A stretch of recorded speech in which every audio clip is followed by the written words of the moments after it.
Seigneur dans le livre de Deutéronome.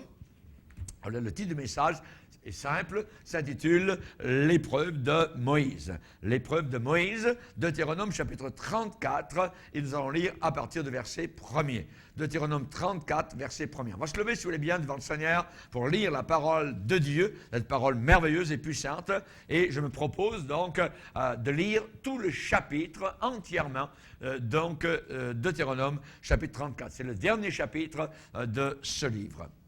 Moïse monta des plaines de Moab sur le mont Nebo, au sommet du Pisga, vis-à-vis de Jéricho. Et l'Éternel lui fit voir tout le pays, Galaad jusqu'à Dan, tout Nephtali, le pays d'Éphraïm et de Manassé, tout le pays de Juda, jusqu'à la mer occidentale, la mer Méditerranée.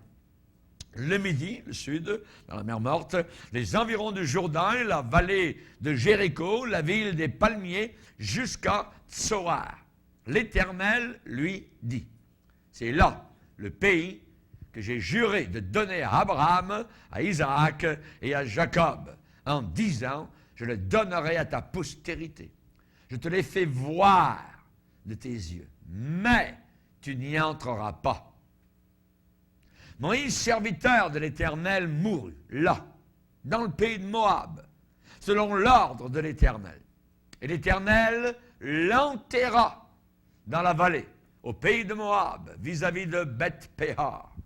Personne n'a connu son tombeau, son sépulcre jusqu'à ce jour. Moïse était âgé de 120 ans lorsqu'il mourut. Sa vue n'était point affaiblie, sa vigueur n'était point passée. Les enfants d'Israël pleurèrent Moïse pendant 30 jours, un mois entier, dans les plaines de Moab. Et ces jours de pleurs et de deuil sur Moïse arrivèrent à leur terme. Josué, fils de Nun, était rempli de l'esprit de sagesse, car Moïse avait posé ses mains sur lui. Les enfants d'Israël lui obéirent, se conformèrent aux ordres que l'Éternel avait donnés à Moïse. Il n'a plus paru en Israël de prophète semblable à Moïse, que l'Éternel connaissait face à face.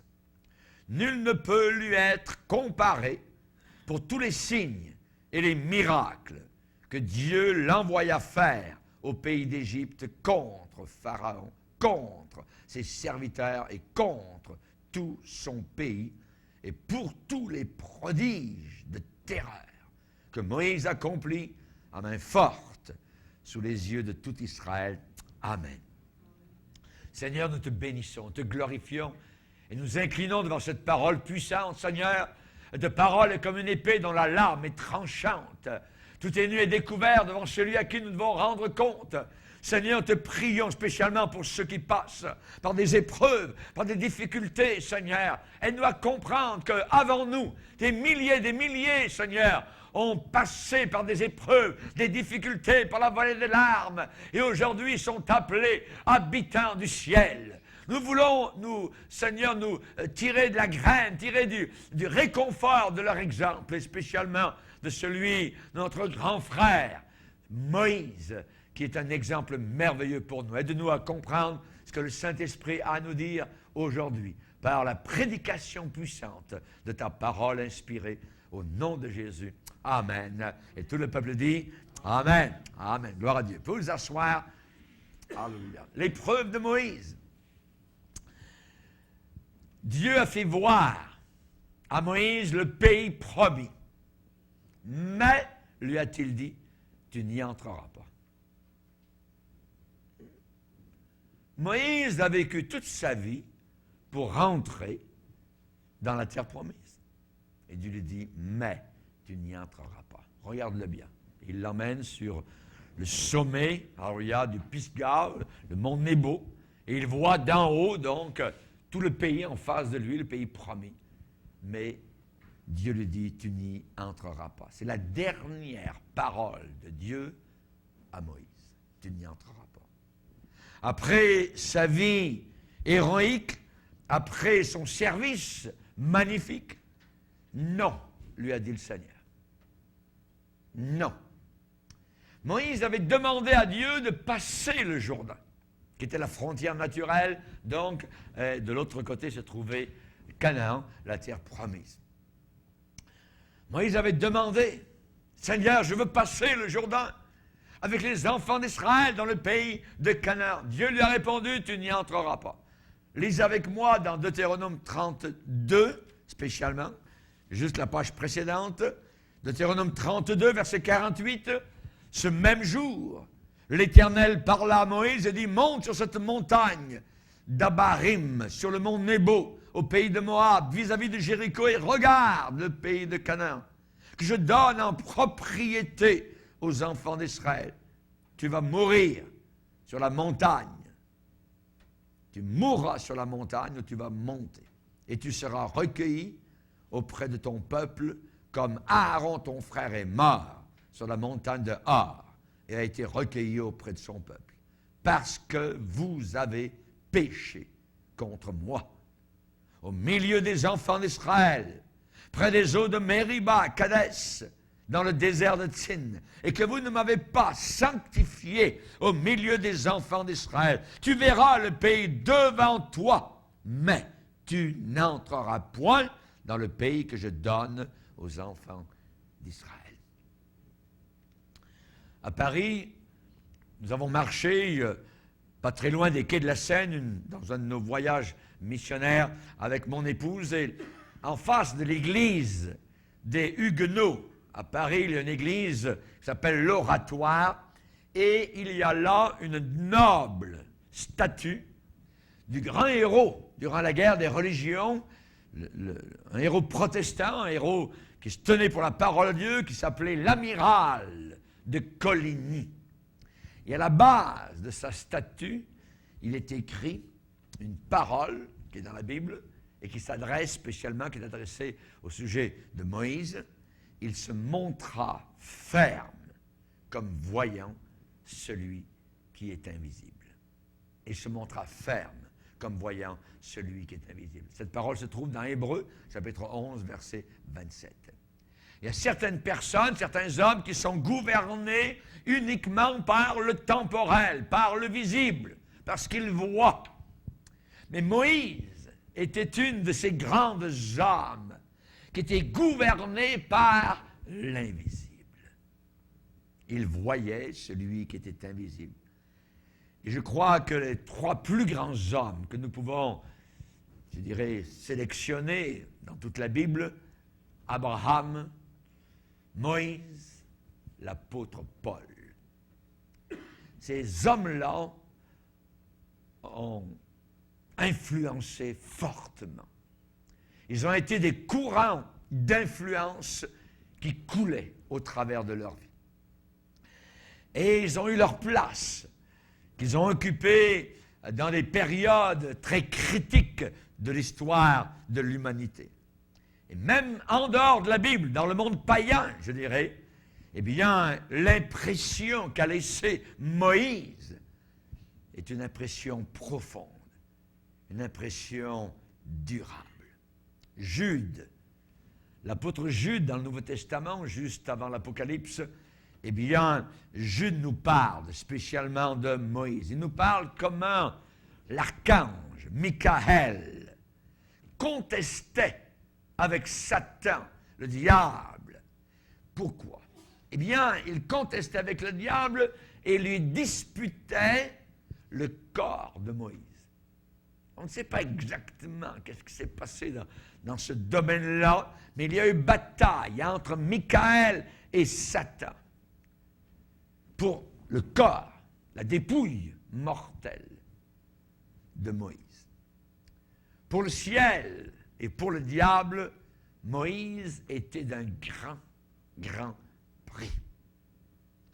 Et Dieu a peut-être donné un enterrement secret à Moïse sur une montagne solitaire quelque part du Nebo pour que les hommes n'adorent pas son tombeau. Parce qu'il aurait pu être l'objet d'une idolâtrie tellement aux yeux du peuple et aux yeux de beaucoup de monde. Il était une sommité, il était presque idolâtré, presque divinisé.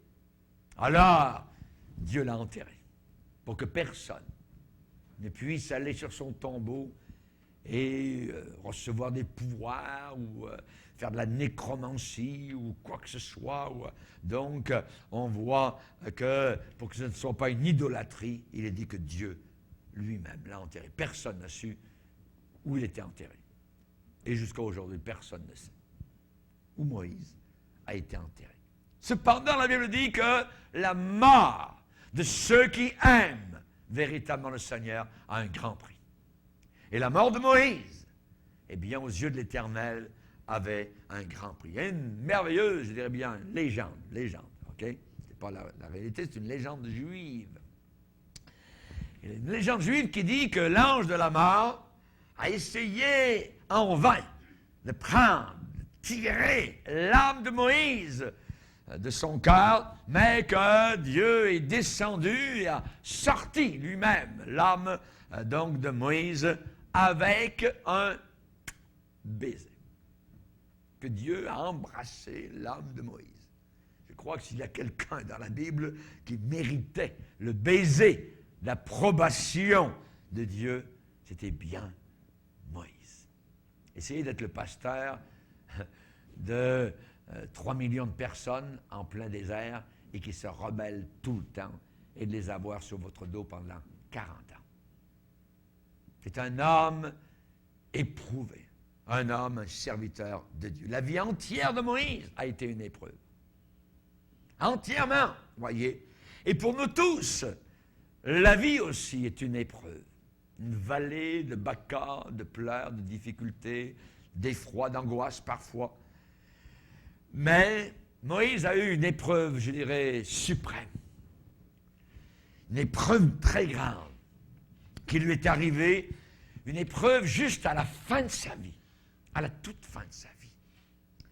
Et pour comprendre la puissance, la force de cette épreuve-là, nous devons reviser les événements et les incidents, les circonstances de sa vie.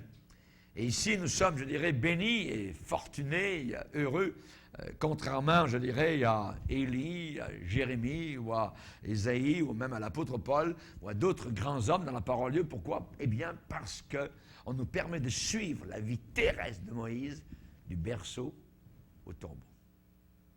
Et ce n'est pas tous les hommes de Dieu que nous pouvons suivre dans la parole de Dieu, de leur berceau jusqu'à leur tombeau.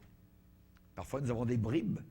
Soudain, Élie apparaît, on ne sait pas d'où il vient, tout ça, dans la Bible, on ne sait pas où il est né, on ne sait pas, Jérémie, d'autres, ainsi de suite, Ésaïe, le prophète, tout ça. Bon. Mais lui, Moïse, nous l'avons du début à la fin.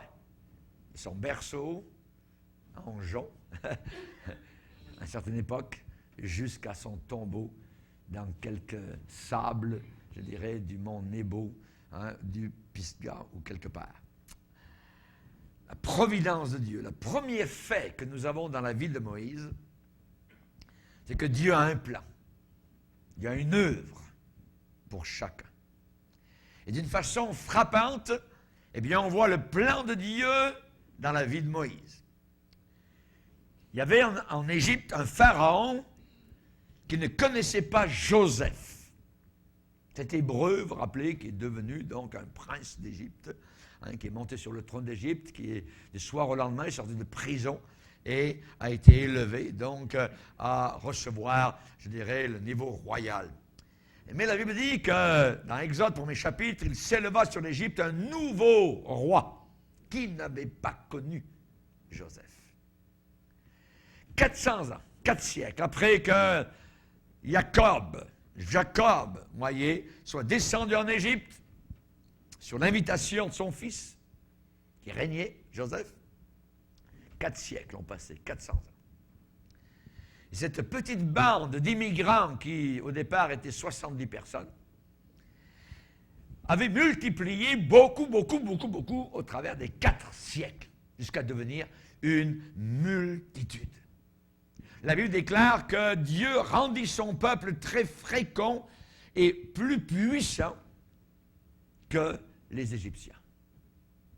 Alors, ce pharaon a essayé, ce nouveau pharaon a essayé d'arrêter, de stopper le plan de Dieu pour Israël. Il a annoncé un premier décret. Il a décrété que chaque bébé garçon devait être mis à mort, voyez, à sa naissance. Il ressemble à M. Morgan Taylor, au Canada, qui est un tueur, voyez, de sang-froid, qui a reçu la médaille d'honneur, la plus haute distinction au Canada, voyez. Ou Simone Veil, en France, à Paris, voyez, cette juive qui a introduit aussi la liberté de tuer les bébés dans le sein de leur mère. Ce pharaon a essayé donc d'arrêter le plan de Dieu. Il a décrété que chaque bébé garçon devait être mis à mort.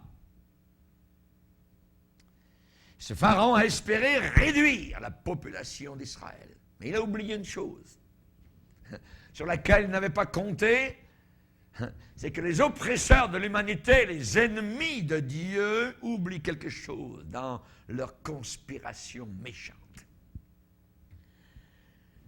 Il a oublié, ce pharaon, qu'il y avait dans le cœur des sages-femmes qui accouchaient les Juives de la crainte de Dieu. La crainte de Dieu était là. Il est dit que les sages-femmes craignirent Dieu et ne firent pas ce que leur avait dit le roi d'Égypte, elles laissèrent vivre les enfants. Elles laissèrent vivre les enfants. Ce pharaon a décrété que chaque fils à sa naissance devait être jeté dans le Nil. Mais dans la providence de Dieu, ce fleuve même, le Nil, désigné pour être la mort d'Israël, est devenu le moyen de sauver Moïse et de le garder en vie. Et par lui, toute la nation d'Israël va être sauvée. Dieu n'est pas à 40 ans près, ou 80 ans près. La Bible déclare dans le livre de Job, au chapitre 5, que Dieu prend les sages dans leur propre ruse. Les intelligents, les ennemis de Dieu, les moqueurs de Dieu, il les prend, il les enlace dans leurs œuvres mauvaises. Il prend les sages dans leur propre ruse et les desseins des hommes artificieux sont renversés. Alléluia. Job 5, verset 13. Chers amis, combien plus à cette époque-là, lorsque tous les bébés garçons étaient destinés à la mort, la naissance d'un enfant est toujours un événement émouvant, voyez, un événement solennel. Nous allons présenter un bébé dimanche ici, alléluia, devant le Seigneur. C'est un événement merveilleux pour la famille, le papa, la maman, les parents, les grands-parents, les oncles, les tantes, ainsi de suite. Mais à cette époque-là, c'était bien différent. Et alors que les parents se réjouissaient du fait qu'un enfant leur était donné, qu'un fils leur était né, leur joie était mélangée avec une certaine retenue modérée par, je dirais, la pensée que le décret de Pharaon demandait sa mort, exigeait sa mort. Cela nous fait penser des siècles plus tard à Hérode, avec le bébé Jésus. Toujours inspiré par le même ennemi appelé Satan, le serpent ancien. Cela nous fait penser à Haman, cet homme méchant qui voulait détruire tout le peuple juif du temps de la reine magnifique, courageuse, Esther. Au-dessus du berceau de Moïse, il y avait de la joie et de la tristesse. Au-dessus du berceau de Moïse, il y avait de l'espoir et aussi de la peur. Et la tristesse et la peur étendaient leurs ailes au-dessus de ce berceau. Ses parents virent qu'il était beau. Ses parents virent qu'il était beau. Et les parents de cet enfant, Moïse, étaient déterminés à faire tout pour le délivrer des mains de Pharaon. Et la plupart des parents voient leur enfant nouveau-né comme étant beau. Comme étant beau, tous les parents. Et ils font tout ce qu'ils peuvent pour le protéger, pour en prendre soin, pour le cacher de la tristesse, de la douleur, de la violence, du malheur de ce monde. Les parents essaient de le protéger. Et pendant 3 mois, la naissance de Moïse a été gardée secrète. Motus, bouche cousue. La maman, il est dit qu'elle vit qu'il était beau. Et elle le cacha pendant 3 mois. 3 mois. 3 mois douloureux. Les jours étaient comptés. On écoutait à la porte si un officier égyptien passait dans la rue. Vous pouvez les voir porter en hâte l'enfant dans la chambre la plus reculée de la maison, à l'intérieur de la maison, et fermer toutes les portes chaque fois qu'un officier égyptien ou un inspecteur est en train de passer dans la rue. Et après 3 mois, l'enfant grandissait évidemment de jour en jour. La voix de l'enfant devenait de plus en plus forte. Il était impossible de le cacher longtemps ainsi dans la maison. Alors ils ont fait un petit berceau, une petite arche. Ils ont pris une caisse de jonc.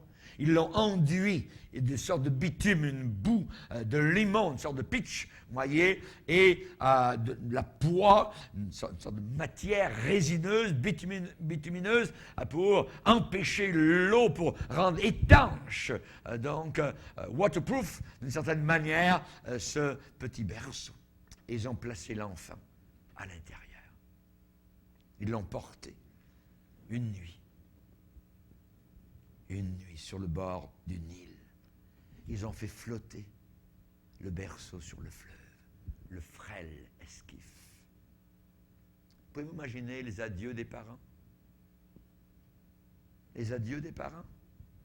Les baisers répétés de la maman sur l'enfant de son amour, qui était là maintenant dans ce petit berceau, alors qu'elle allait livrer l'enfant au Nil.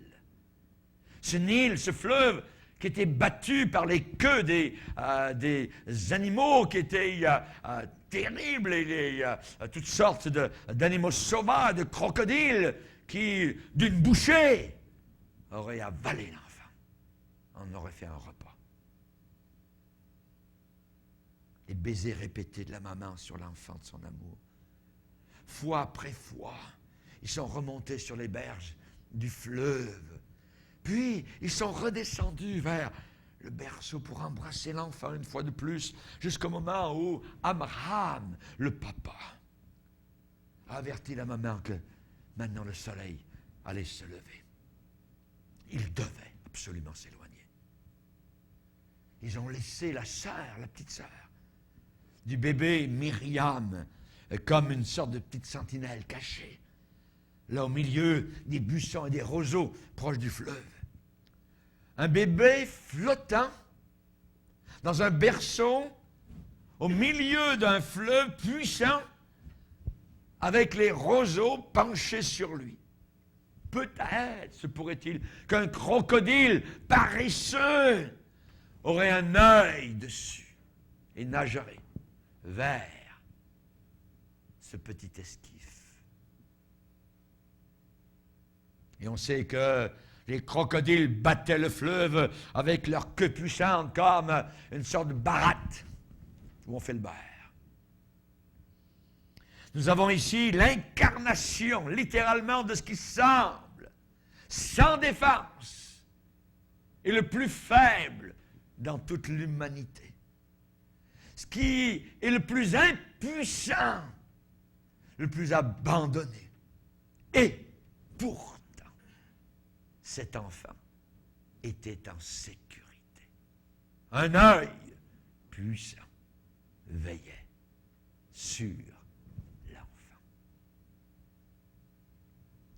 La Bible dit, toute arme forgée contre toi sera sans effet. Pourquoi était-il en sécurité, cet enfant-là? Parce que la marque du plan éternel de Dieu, son but invincible, était sur le front de l'enfant, Moïse. Mohissa. Le fleuve même, qui avait été décrété par Pharaon pour être sa destruction, devenait maintenant, sous la providence de Dieu, le moyen de son salut et de sa délivrance. Pharaon avait dit, vous jetterez dans le fleuve tout garçon qui naîtra. Le plan du diable. Vous jetterez dans l'enfer toutes les âmes humaines que Dieu va créer. C'est le plan du diable. La fille de Pharaon descendit ce matin-là au fleuve pour se baigner avec ses servantes et ses compagnes. Par hasard. Il n'y a pas de hasard avec Dieu. Et probablement que cette princesse devait être sans enfant. Et comme la plupart des femmes, elle désirait fortement un bébé. Et par hasard, elle est descendue à l'endroit même où se trouvait le petit Moïse, couché, en train peut-être de gazouiller dans son petit navire, son petit berceau à Anjon. Si cette princesse avait choisi de se baigner ce jour-là sur l'autre côté du Nil, ou à quelques 100 mètres plus loin, elle aurait passé à côté. Et possiblement Moïse aurait été mangé. Imaginez. Elle aurait pu se baigner plus haut, en aval, ou en amont du Nil. Ou là-bas, vers cette courbure du fleuve, derrière les palmiers. Alors Moïse n'aurait pas été visible. Et l'histoire d'Israël et du monde entier aurait été changée. Et je ne serai pas là ce soir en train de vous parler de Moïse et de son épreuve. Imaginez. Dieu voit de très loin et de très haut. Mais il n'y a pas de si avec Dieu. Il n'y a pas d'erreur avec Dieu. Non. Dans son plan merveilleux, tout s'accomplit. Il réalise ce qu'il a dit et déclaré. Il y avait un seul et unique endroit sur tout le fleuve du Nil où la fille de Pharaon, cette journée-là, pouvait aller se baigner ce jour-là à l'endroit même où le petit Moïse était couché dans son petit berceau avec les joncs du Nil penchés sur le frêle esquif. La première épreuve de Moïse. La première épreuve de Moïse. On va passer les années. Jusqu'ici, Moïse avait joué un grand rôle dans le plan de Dieu. Pour lui, pour Israël, pour l'humanité, mais c'était comme involontaire, comme forcé, comme poussé par les événements. Mais maintenant, allait arriver un événement dans sa vie où lui-même, dans son propre choix, dans sa propre décision, devait choisir personnellement le plan de Dieu.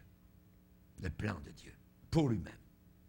On va lire dans Hébreux 11, Hébreux chapitre 11, verset 24.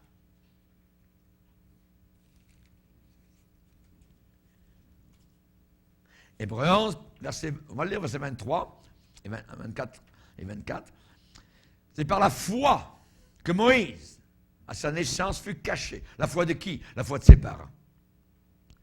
Fut caché pendant 3 mois par ses parents parce qu'ils virent que l'enfant était beau et qu'ils ne craignirent pas, ils n'eurent pas peur de l'ordre du roi. Mais ensuite, des années plus tard, verset 24, c'est par la foi. Donc cette foi a été communiquée à Moïse. C'est par la foi que Moïse, devenu grand, refusa d'être appelé fils de la fille de Pharaon. Aimant mieux, ça veut dire préférant être maltraité avec le peuple de Dieu que d'avoir pour un temps la jouissance du péché. regardant l'opprobre de Christ comme une richesse plus grande. Plus grande. L'opprobre de Christ, la honte de Christ, richesse plus grande que quoi? Que les trésors terrestres de l'Égypte. Car il avait les yeux fixés sur la rémunération. C'est par la foi encore qu'il quitta l'Égypte, quitta le monde, sans être effrayé de la colère du roi, car il se montra ferme comme voyant celui qui est invisible. Sa première épreuve a été lorsque Moïse a dû choisir entre les splendeurs de l'Égypte, les richesses de l'Égypte, ou bien aimer s'identifier avec le peuple de Dieu, Israël. Le sang qui coule dans ses veines. Et c'est un principe de toute bonne vie, s'identifier avec le peuple de Dieu, et non pas avec les païens. Arriver à un choix, arriver à une décision, un verdict, peut-être de 11e heure, mais de le faire. Arriver à un embranchement où il y a une route qui se sépare. Et toutes les énergies de l'âme se dirigent à ce moment-là du bon côté. Moïse a fait ce choix. Dans la destinée humaine, il y a deux éléments. Un, le plan, le but de Dieu, et deux, le choix libre de l'homme. Il y a un plan, mais je peux choisir ou refuser ce plan. Le plan de Dieu, le but de Dieu, ou bien choisir ce que je veux, ce que je pense, comme je l'imagine. Samson a dit à ses parents, « Elle me plaît ». Ça veut dire que c'est son propre choix.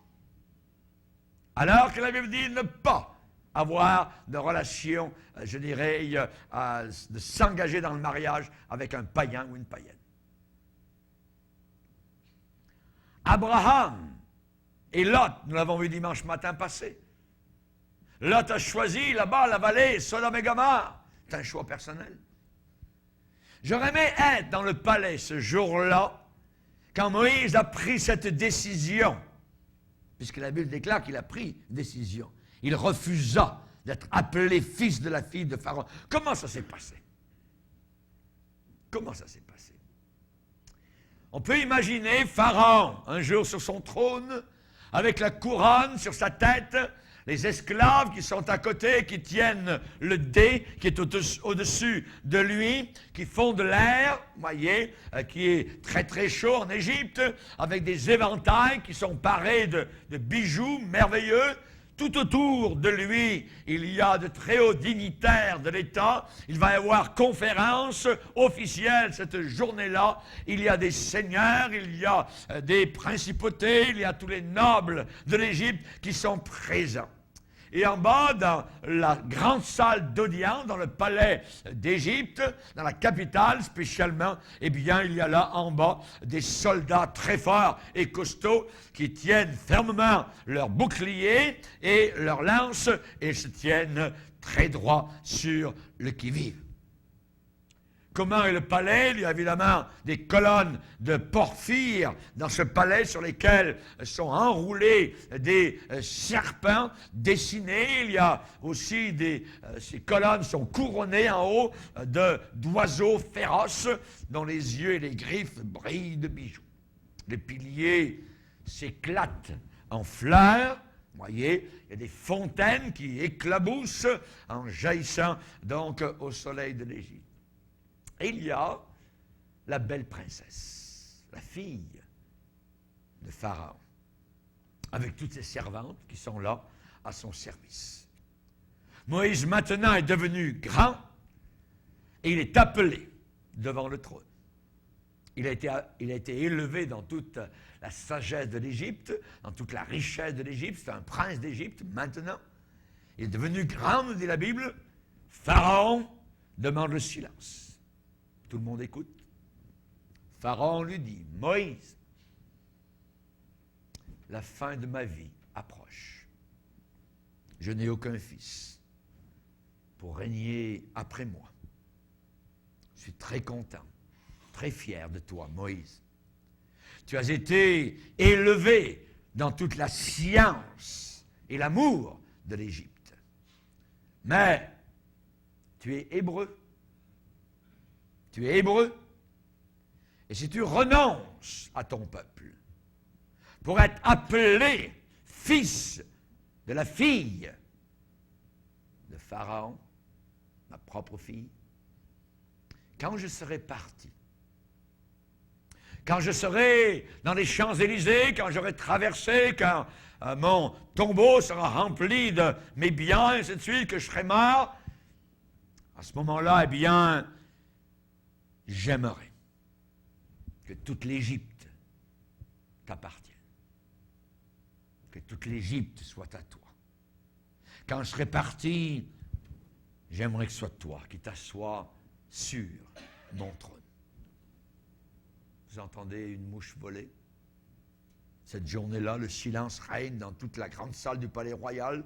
Tout le monde attend la réponse de Moïse. Soudain, sa voix, sa réponse arrive, claire, distincte et finale, précise. Non! Non!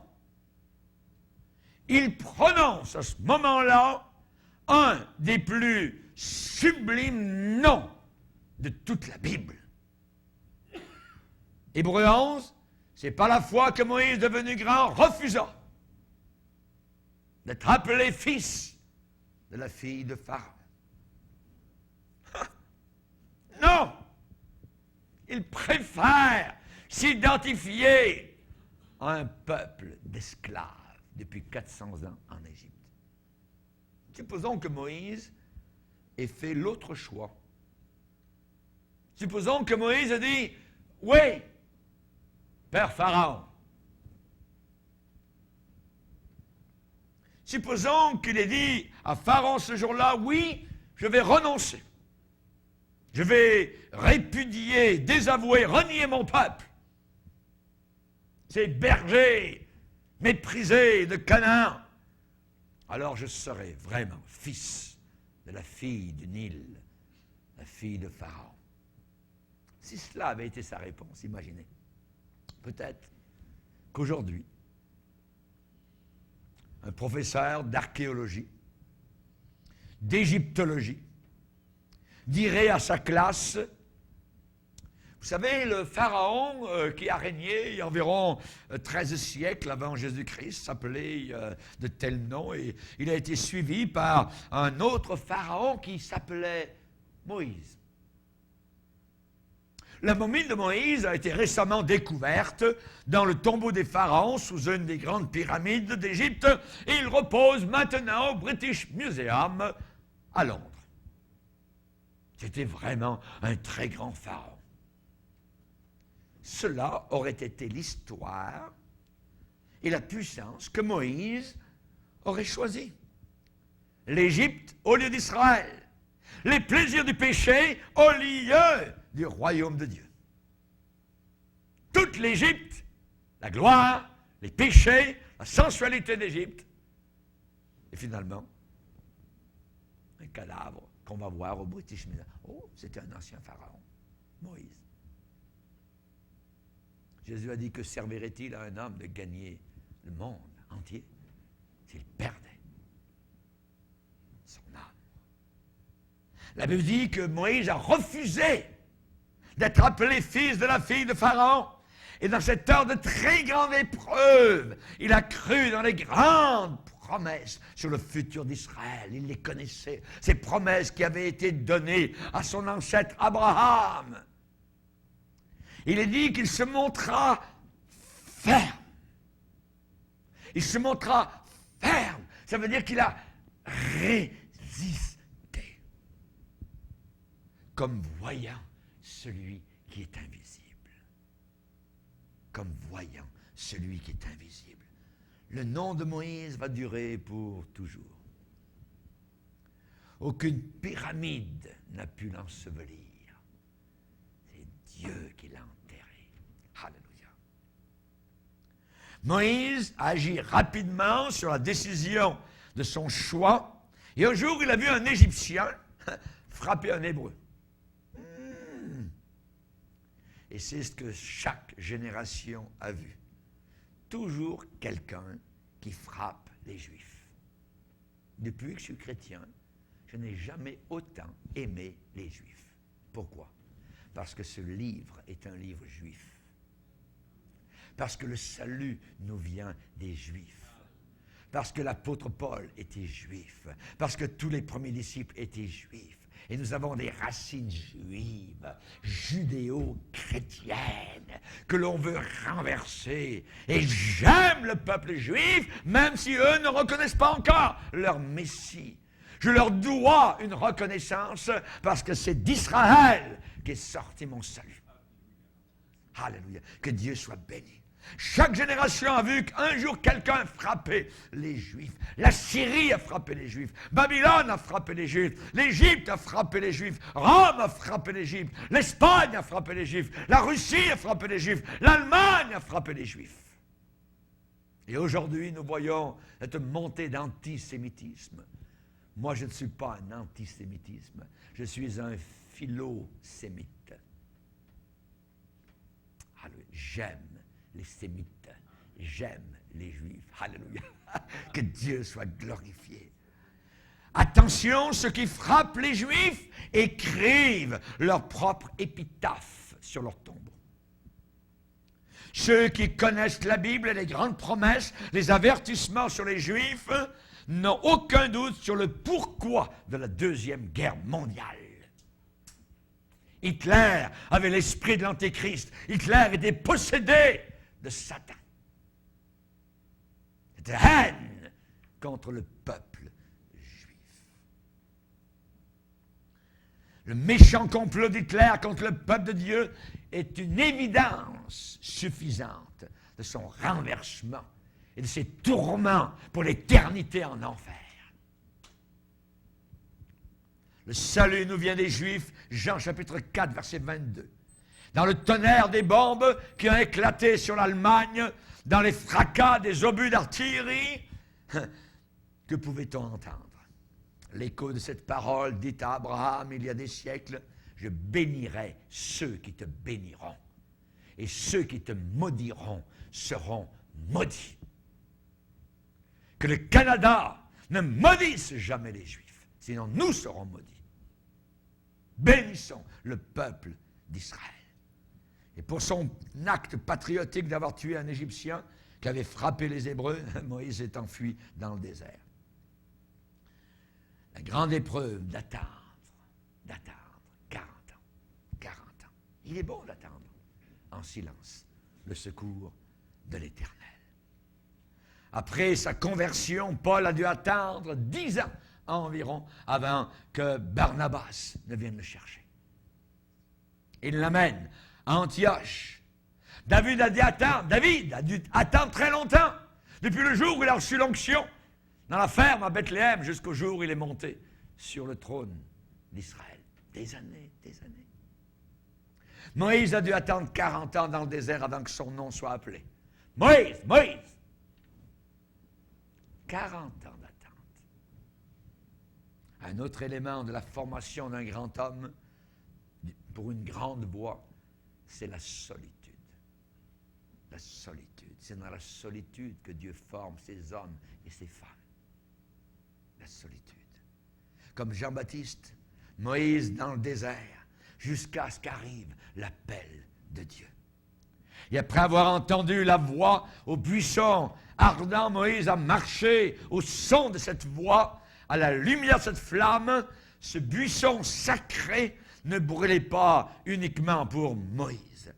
Si on pouvait raconter l'histoire de chaque vie qui a été vraie pour Dieu, qui ont servi pendant leur temps et leur génération, on pourrait découvrir que dans chaque vie, il y a eu un temps où au travers d'une tristesse, d'une épreuve, d'une souffrance, au milieu de ces ténèbres, cette nuit-là, la lumière sacrée a brûlé et on pouvait entendre clairement et distinctement la voix de Dieu. La voix de Dieu. Une flamme de feu au milieu d'un buisson. Une flamme de feu. Est-elle là, cette flamme de feu? au milieu du petit buisson que nous sommes, que vous êtes. Et ainsi marcher en obéissance à cette voix. Mes brebis entendent ma voix et elles me suivent. On va voir dans une autre fois l'épreuve finale de Moïse. En attendant, on va s'arrêter là. Que Dieu soit glorifié. Adorons-le. Seigneur, nous te bénissons et t'adorons. Nous voulons te dire un merci, Seigneur, merveilleux. Que ce soit un feu d'artifice, que ce soit une louange, que ce soit une gloire, un bouquet de fleurs, un remerciement, une action de grâce, une louange, un retour à toi, un pardon, Seigneur. Nous voulons venir humblement à tes pieds. Dans le désert, peut-être, où certaines personnes se trouvent, tu es là, tu n'oublies aucun de tes enfants. Que les années passent, que les saisons, Seigneur, que les générations passent, tu es toujours là, Seigneur. Tu transcendes, ton œil est sur nos vies comme il l'était sur le berceau de Moïse, au milieu du Nil, comme il l'était là, dans le palais royal, quand il a dit non au monde. Seigneur, te bénissons, car ton œil était avec lui quand il gardait les moutons au pied du Sinaï, en Madian. Quand tu lui as parlé, Seigneur, dans le buisson ardent, tu étais encore là. Ton œil veillait, tu formais un homme, tu forgeais un homme. Tu étais en train de l'enraciner au travers du froid de la nuit, Seigneur, du désert, et au travers de la chaleur intense du jour, Seigneur, dans la solitude, dans l'incompréhension. Seigneur, tu formais ton homme. Forme-nous, Seigneur, sur le tour des circonstances, des difficultés de la vie, des solitudes, des abandons. Seigneur, nous te demandons que tu puisses former en nous ce que toi tu veux de nous. Ton plan, ta volonté est la plus grande chose à accomplir ici-bas pendant le temps qu'il nous reste à vivre sur cette terre. Seigneur, nous te bénissons. Alléluia. Nous te glorifions. Alléluia. Levons-nous ensemble, frères et sœurs. Alléluia.